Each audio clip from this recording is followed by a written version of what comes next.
राज्यभरातील दिव्यांग बांधवांचे आज मुंबईमध्ये आंदोलन होत आहे। आकाशवाणी आमदार निवासवर बच्चू कडू यांचे कार्यकर्ते हे सध्या चढल्याची माहिती मिळाली आहे। गेल्या पाऊण तासांपासून हे आंदोलन सुरू आहे।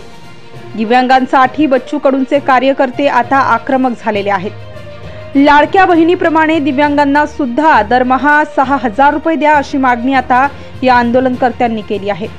गेल्या पाऊण तासापासून हे आंदोलन सुरू आहे। राज्यभरातून मोठ्या संख्येने दिव्यांग बांधव हे आकाशवाणी आमदार निवासावर पोहोचले आहेत।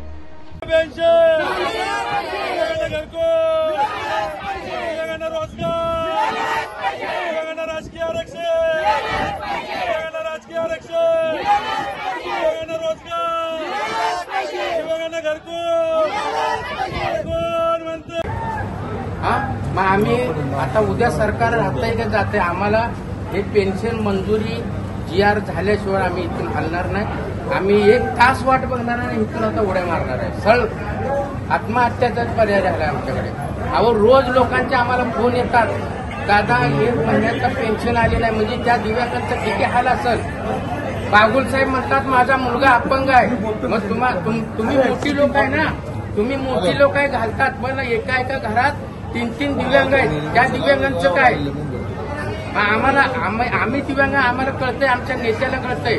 बच्चू भाऊनी त्यांच्या मतदारसंघातला विषय सोडून त्या दिव्यांगांचा, शेतकऱ्यांचा, गरिबांचा विषय घेऊन त्यांनी कोर्ट तारीखा चुकवून आंदोलन 300 गुन्हे दाखल अंगावर करून अहो आहेत ना आता खाली आले।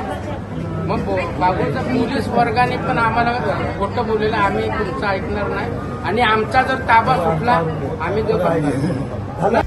अशाच वेगवान घडामोडी पाहण्यासाठी आमच्या चॅनलला लाईक व सबस्क्राईब करायला विसरू नका।